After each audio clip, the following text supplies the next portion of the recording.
Welcome to the my YouTube channel. आज मैं एक ऐसे अहम मुद्दे पे बातें करना चाहता हूं जो एक सोशल मीडिया के एक जीनत बनते जा चुके हैं। हम आज वीर दास कॉमेडियन की बात करेंगे और एक तरफ कंगना रनावत की बात करेंगे। दोनों में क्या डिफरेंस है? अगर वीर दास ने अमेरिका के अंदर हिंदुस्तान की जो खामियां खराबियां अगर उस चीज़ को अगर उसने बयान किया तो वो देशद्रोह है। अब वो देश के ख़िलाफ़ टू नेशन थ्योरी के तरफ की बातें करते हैं। उन्होंने जिस तरीके के जिस चीज़ की तरफ दो हिंदुस्तानी की बात की है, वो हिंदुस्तान की पार्टीशन की बात नहीं की, बल्कि हिंदुस्तान की लिविंग स्टैंडर्ड, हिंदुस्तान की जो लोगों समाजी ज़िंदगी में जिस तरह की बातें चल रही है, किस तरह के दो तरह के लोग रहते हैं, उसकी बात की है। लेकिन उसको किस तरह से सियासी मोड़ दिए जा रहे हैं, उसको बायकॉट की बातें की जा रही है। उसके ठीक उसके अपोजिट हिंदुस्तान के अंदर रहते हुए कंगना रनावत जिस तरह से हिंदुस्तान के गांधी जी पे बातें करती है, हिंदुस्तान की आज़ादी पे इतनी बड़ी टिप्पणी की, आज भी यूएपीए नहीं लगी उसके खिलाफ, आज भी उसके मुकदमे नहीं किए गए, उसके आज पद्मश्री वापस नहीं लिए गए। अब बताएं, अगर वीर दास अगर कॉमेडियन अगर अपनी सच्चाई अपनी बातों में कॉमेडियन अक्सर देखे होंगे हिस्ट्री के अंदर भी या आज भी देखते होंगे, तो ज़्यादातर जो कॉमेडियन होते हैं वो अपने ज़माने के जो इक़्तिदार में होते हैं, जो रूल करती हुई पार्टी होती हैं, या उस ज़माने की जो खामियां खराबियां होती हैं उस चीज़ के ऊपर कॉमेडी करते हैं कि वो किस तरह बेहतर हो जाएगा। लेकिन आज चूँकि हमने जो 2014 के बाद जो हिंदुस्तान को देखा है, वहाँ पे कहीं ना कहीं गवर्नमेंट के खिलाफ कोई बातें, उसको एक सो कॉल्ड जो देशभक्ति के जो नारे दिए गए वो एकदम फेक नारे बने और उसके तहत ये गलत दिख रहे हैं दुनिया को। और हमारी मेन स्ट्रीम मीडिया किस तरह से उसे बेवकूफ़ यानी एकदम वाहियात गुफ्तगू पे उसको मोड़ते हुए जा रहे हैं और देश के खिलाफ बातें की जा रही है।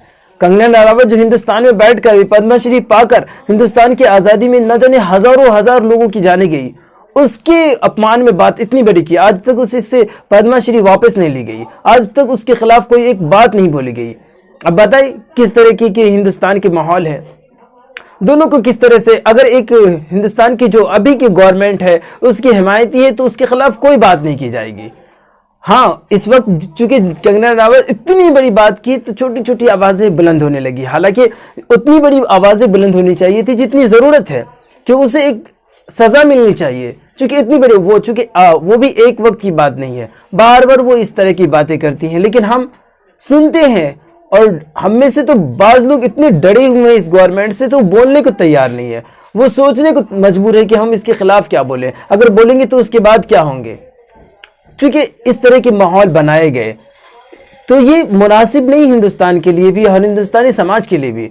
हमने जितनी किताबें पढ़ी हैं, हमने जितनी तारीखें पढ़ी हैं, हर ज़माने में लोग चीज़ों की मुखालफत की है, गवर्नमेंट की मुखालफत की है, और यही डेमोक्रेसी की एक खूबसूरती है, यही हिंदुस्तान की खूबसूरती है कि अगर एक इंसान कोई बात कर रहा है तो डिसएग्री करना अलग चीज़ है, लेकिन नफरत नहीं करनी चाहिए। आज नफरत किए जा रहे हैं। वीर दास अगर सच बोला अमेरिका के अंदर तो वो गलत हो गया, अगर हिंदुस्तान के अंदर कंगना रनावत गलत बोली तो उसके खिलाफ चुप की, शायद अगर चुप्पी भी है कहीं न कहीं हिमायत कर रहे हैं आप, गोया कि वो सही बोल रही है तो आप हिमायत कर रहे हैं।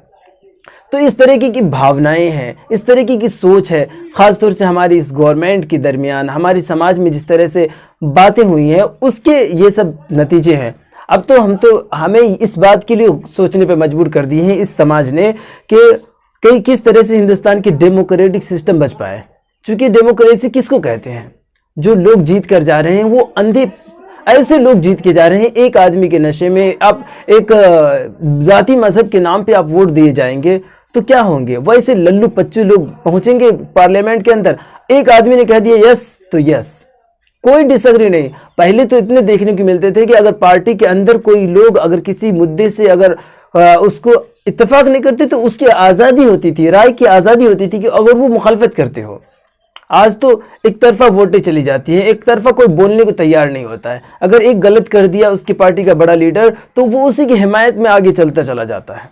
ये सिस्टम है। इसीलिए इस वक्त जो डिबेट चल रही है वीर दास के बारे में या कंगना रनावत के बारे में, आपको समझना है, हमें समझना है कि कौन कितना बेवकूफ़ बना रहा, हमें कौन कितना हमें दुनिया की ख्वाबो ख्याली वाली दुनिया पेश कर रहा है। हालांकि हिंदुस्तान जब आज़ाद हुआ उसके बाद देखिए 1947 से लेकर 80 के 90 के दशक में वसाइल कम थे, रिसोर्सेस कम थे, टेक्नोलॉजी उतनी तरक्की याफ्ता नहीं थी, और तब भी हिंदुस्तान कहीं ना कहीं एक तनज़्ज़ुली से जो एक यानी कि ब्रिटिश से आने के बाद किस तरह से हिंदुस्तान अपने आप को आगे बढ़ाया, किस तरह से तरक्की के राह पर ले गए उस वक्त। और कहीं ना कहीं एटमी हथियार हो या फिर जितनी चीज़ें लड़ाई के थे उन्होंने मुहैया कराए।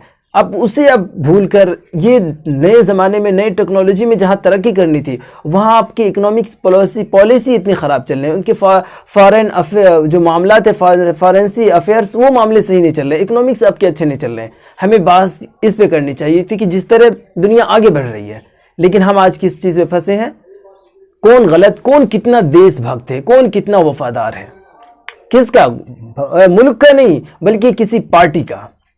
तो हमें और आपको इस चीज़ का फैसला करना है कि कौन सही है कौन गलत है। हमें बोलने ही पड़ेंगे, अगर आप बोलेंगे नहीं तो शायद कि आप अपने हक के तलबगार ही नहीं है, आप अपने हक को समझते ही नहीं है। अगर डेमोक्रेसी में रह रहे तो अपने हक की बातें करनी चाहिए। अगर आज उसने हक की बात की है वीरदास ने, जो कहीं ना कहीं 90% उसकी बात एकदम 100% तो नहीं 90% बहुत सही है, तो हमें भी सुननी चाहिए और लोगों के लिए अपनी भावना, अपनी बात लोगों तक पहुंचानी चाहिए। वरना कंगना बोलेंगी तो वो सही हो जाएंगी, अभी तो पद्मश्री पाई है, वो भारत रत्न भी पा जाएंगे। तो आपकी मुखालफत करना बहुत ज़रूरी है, क्योंकि हमारा मुल्क मुझे भीख में नहीं मिला, बल्कि हमारे आबा व अजदाद ने बड़ी जद्दोजहद की, कुर्बानियाँ दी हैं और लड़कर हिंदुस्तान को आज़ाद कराया गया है। तो हम समझते हैं कि इस वीडियो से आप समझेंगे, अपने आप को भी, अपनी जो बातें हैं लोगों तक शेयर करेंगे, नहीं तो अपने समझेंगे तो कि हिंदुस्तान को किस तरह से एक प्रोपेगेंडे के तहत चलाए जा रहे हैं। आप इस वक्त की हालत इतनी नासाज है कि हाई कोर्ट को कहना पड़ता है कि जो मीडिया चैनल है वो अपनी प्रोपेगेंडा चलाती है, सबसे ज़्यादा पॉल्यूशन वो फैलाती है। आप समझ सकते हैं, इतनी बड़ी हमारी हिंदुस्तान की सबसे बड़ी अदालत जिसने बाबरी मस्जिद को अपोजिशन में फैसला देकर मंदिर बनाने का फैसला किया, उसने ये बात कही है। तो हमें समझनी चाहिए, हम जैसे लोगों को समझनी चाहिए।